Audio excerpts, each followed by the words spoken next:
Halo semuanya, selamat datang kembali di channel ini. Jumpa lagi dengan saya Vicky Himpong. Bagaimana kabar kalian semuanya? Semoga selalu dalam keadaan yang sehat, amin.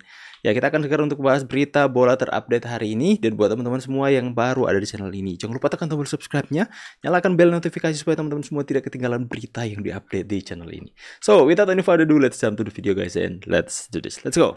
Ada berita dari Pak Erik ya. VAR ini sebenarnya usulan dari PSSI atau permintaan dari AFF sih sebenarnya Pak Erik? No, gini, kita ingin sebagai tuan rumah juga naik kelas ya. Naik kelas ya. Kita yang mengharapkan bagaimana kita juga akan ada uji coba. Ya, kemarin sudah di Championship sudah uji coba buat Liga. Nanti Liga akan memakai VAR. Ya, tidak ada salah kita juga melakukan perbaikan-perbaikan di kita, tetapi standarnya AFF sekarang naik. Ya, ada VAR, ada LED ya. Nanti U19 juga kita pakai lagi VAR. Ya, supaya kita sebagai tuan rumah juga tingkatnya beda. Kan kita udah pernah 2017 Piala Dunia, masa turun lagi. Berarti mengusulkan PSSI berarti Pak Erik? Sama-sama. Ya,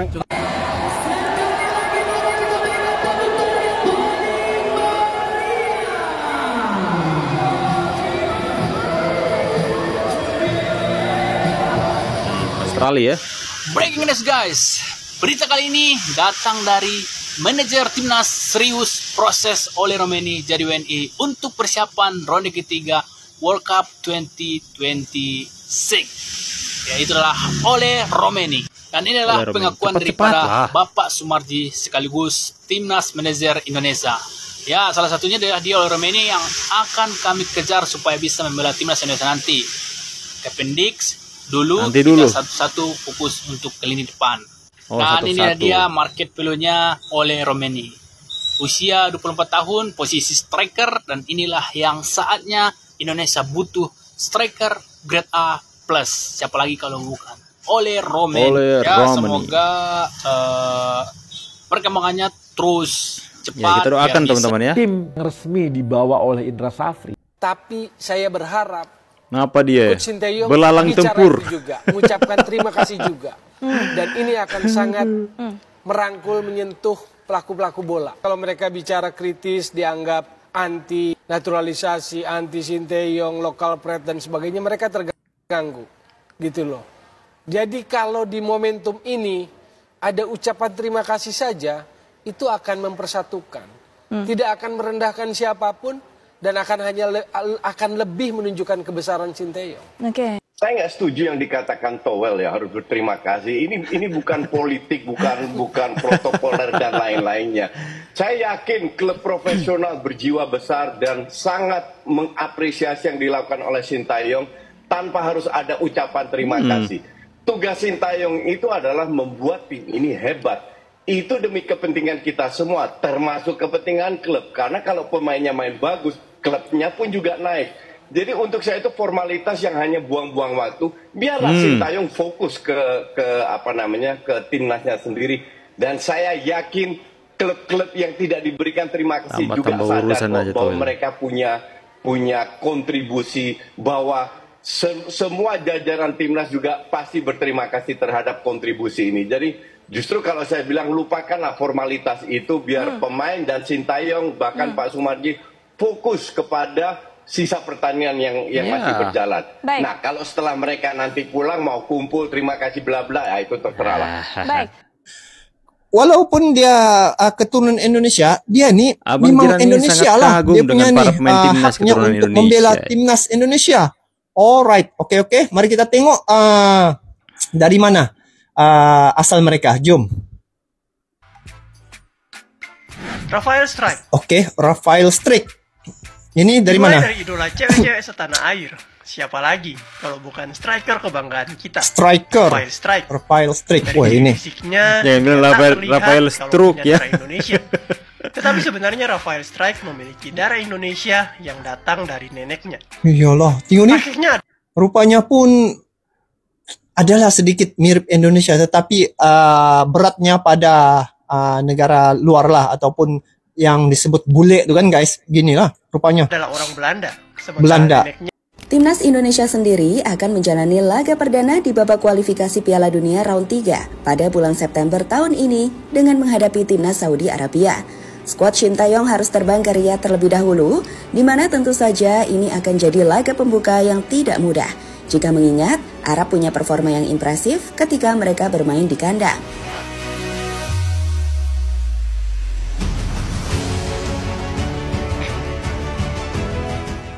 Tapi tunggu, meski secara umum Saudi Arabia jauh lebih diunggulkan dibandingkan timnas Indonesia di laga pembuka nanti, skuad Garuda bukan tanpa peluang teman-teman, sebab sebaliknya, tim Garuda dinilai sebagai tim underdog yang bisa memberikan kejutan kepada tim-tim raksasa yang jadi favorit di grup ini. Kekuatan kita yang berada di ranking 134 tak benar-benar menunjukkan kekuatan kita yang sebenarnya, sehingga sulit bagi tim lain untuk melihat kekuatan timnas yang sesungguhnya. Artinya, jika tak waspada dengan skuad Garuda, bisa-bisa tim seperti Arab pun akan mendapatkan kejutan yang tidak mereka pikirkan sebelumnya.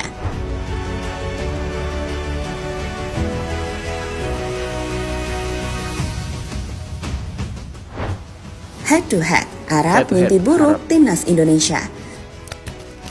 Secara umum, kenapa kami katakan Arab jauh lebih diunggulkan saat menghadapi timnas Indonesia? Jawabannya karena sebenarnya kita memang tidak pernah sekalipun menang saat berhadapan dengan Saudi Arabia. Jadi, jika berdasarkan head-to-head, timnas Indonesia sudah 12 kali bermain menghadapi tim Timur Tengah tersebut. Dan sialnya, dari 12 laga, Indonesia 11 kali kalah dengan 1 kali imbang. Dan seperti kita katakan tadi, kita tidak pernah meraih kemenangan. Track record history inilah yang sekali lagi membuat tim Saudi Arabia jauh lebih diunggulkan dari timnas Indonesia. Termasuk di laga nanti, saat kedua tim memainkan laga perdana di ajang kualifikasi Piala Dunia round yang ketiga.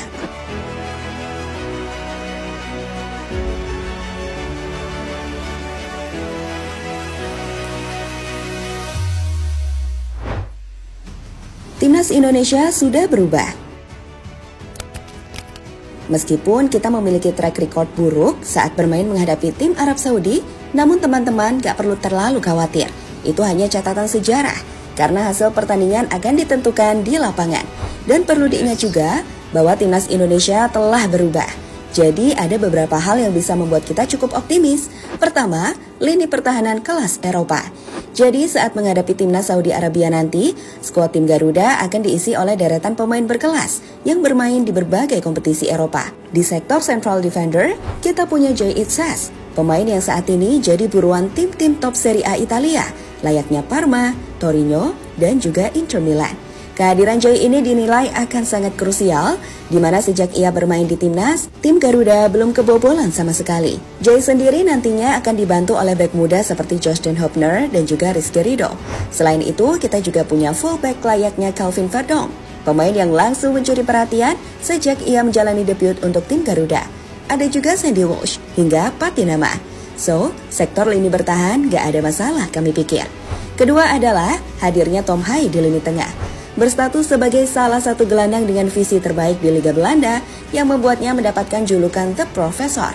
Tom Hai adalah tambahan kekuatan yang tidak bisa diremehkan tim-tim terbaik di Asia lainnya, tak terkecuali bagi Saudi Arabia. Kita tentu telah melihat bagaimana Tom Hai jadi pembeda saat tim Garuda mengalahkan Filipina lewat aksi-aksi magisnya hingga gol fenomenal yang ia ciptakan. Kehadiran Tom inilah yang membuat kita bisa cukup percaya jika di posisi lini tengah kita bisa membuat kejutan. Oke, jadi boleh dong kita optimis teman-teman ya, karena apa yang dijelaskan tadi itu benar-benar realistis teman-teman ya. Kita bisa melihat bahwa perubahan yang dialami oleh Indonesia hari ini benar-benar sangat signifikan. Ya, kita 12 kali bertanding dengan Arab Saudi dan 11 kali kalah, 1 kali seimbang teman-teman. Tapi itu hanyalah catatan sejarah waktu pada masa-masa kelam Indonesia. Akan tapi hari ini ya kita boleh optimis. Kita tidak memandang rendah lawan kita. Kita akui bahwa Arab Saudi lawan yang keras dan kita bisa saja kalah. Akan tetapi boleh dong kita sedikit optimis dengan setiap amunisi yang kita punya hari ini. Bagaimana permainan cantik yang sudah dilakukan, yang sudah diperlihatkan oleh timnas Indonesia hari ini, boleh dong kita sedikit optimis.